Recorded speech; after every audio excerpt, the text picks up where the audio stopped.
आज हम लोग पढ़ेंगे लीलन।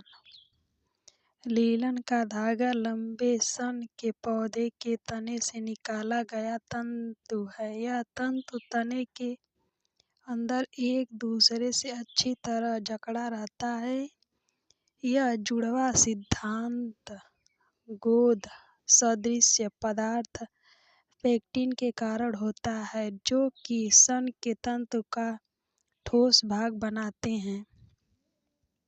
लीलन के तंतु आधारीय रूप में सेल्यूलोज पदार्थ से बने होते हैं।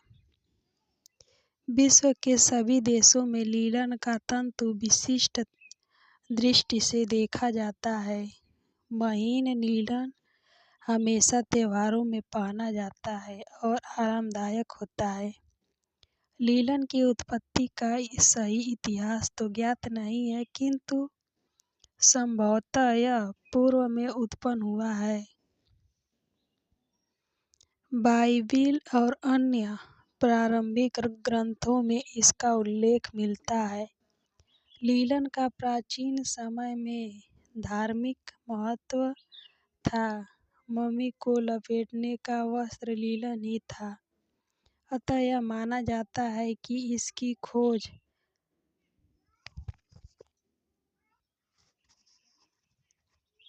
कई हजारों वर्ष पूर्व हुई थी। प्राचीन समय में महारानियों के वस्त्र, चर्च और राज्य के त्योहारों और मम्मी के वस्त्र सभी लीलन तंतु के बने होते थे। अतः लीलन वस्त्र तंतुओं में अपनी विशिष्ट पहचान रखता था। कपास के फैक्ट्री उत्पादन के कारण लीलन के उत्पादन व उपयोग में कमी आई है।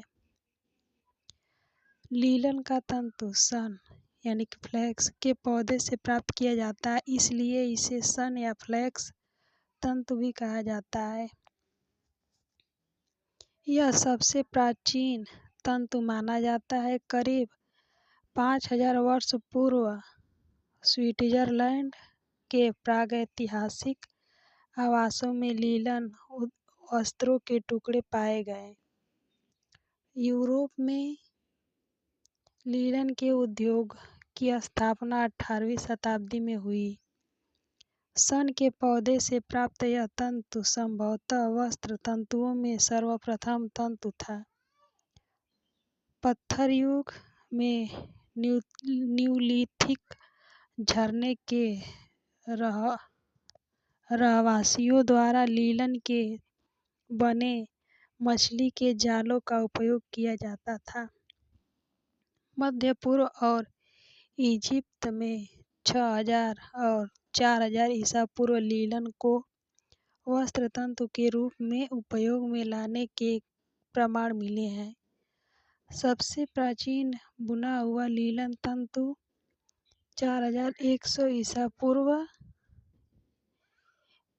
ईसा पूर्व नील घाटी के पूर्व में फायूम में प्राप्त हुआ।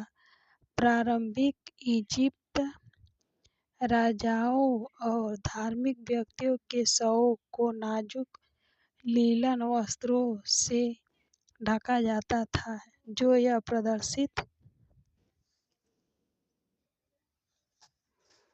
करता है कि 6000 वर्ष पूर्व भी इन देशों में कताई और बुनाई की कला इतनी ऊंचाई पर थी। इनमें से कुछ शवों के आवरण अभी भी सुरक्षित पाए गए, जिससे लीलन के टिकाऊपन पर आश्चर्य होता है।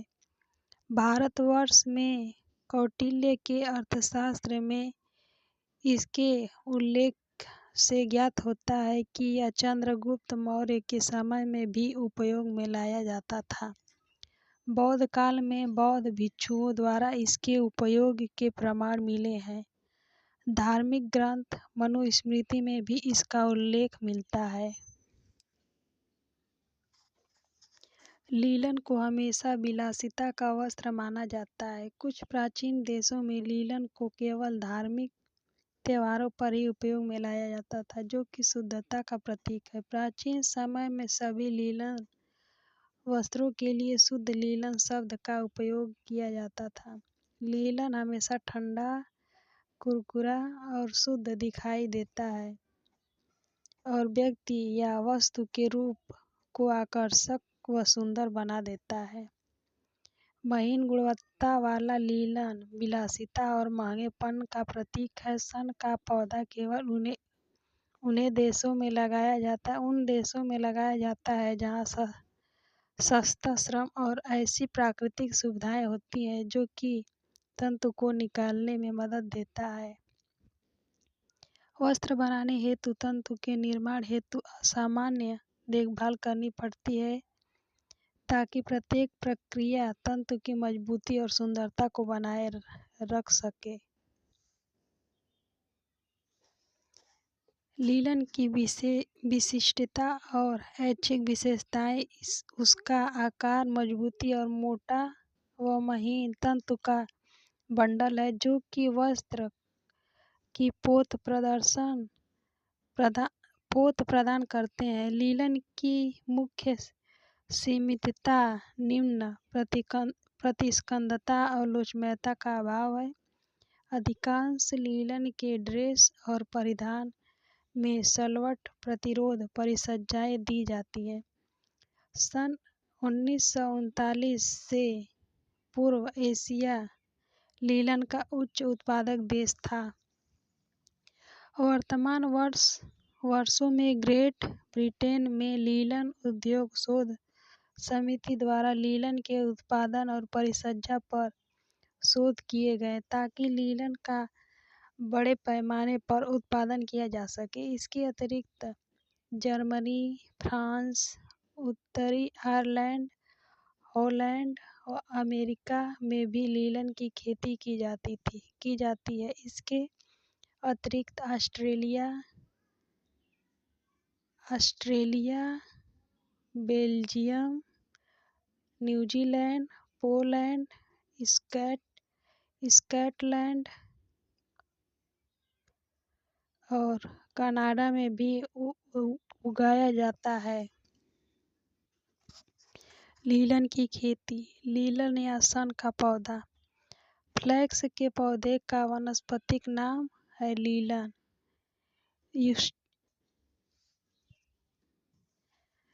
यूसिटिडियम। लीलन या यूसिटेडियम है।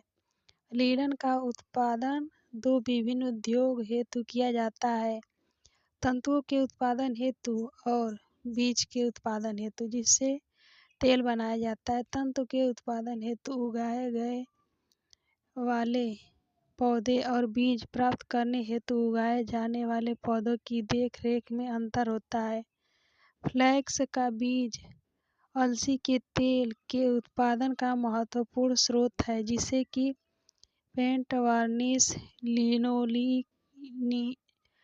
लिनोलियम, चमड़े और तैलीय रेशम के निर्माण में उपयोग में लाया जाता है। बीज प्राप्त करने हेतु फ्लैक्स को अधिक पकाने की आवश्यकता होती है, जबकि पौधे के अधिक पकने से लीलन के वस्त्र तंतु का महत्व कम हो जाता है।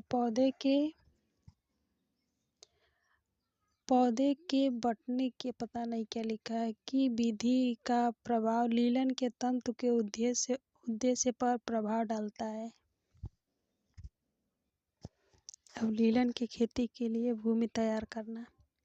लीलन के पौधे के लिए उपजाऊ और अच्छी तरह की जुताई की हुई भूमि की आवश्यकता होती है ताकि जड़ के महीन रेशे गहराई तक जमीन में जा सके। लीलन का पौधा नाजुक होता है, अतः इसकी सावधानी पूर्वक देखरेख की आवश्यकता होती है। इसके लिए गहरी भूमि के साथ ठंडा और आर्द्र मौसम की आवश्यकता होती है। अस्थायी गर्म मौसम तंतु की वृद्धि और गुणवत्ता पर प्रभाव डालता है।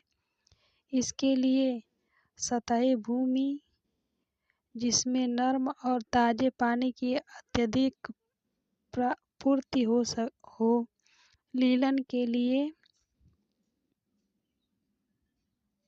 आवश्यकता होती है। ऐसी भूमि जिसमें लीलन को बोया जाने वाला हो, उसे बोने से 6 वर्ष से ही उपजाऊ व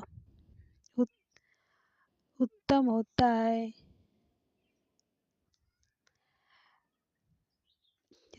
लीलन की खेती में 7 वर्ष का समय लगता है।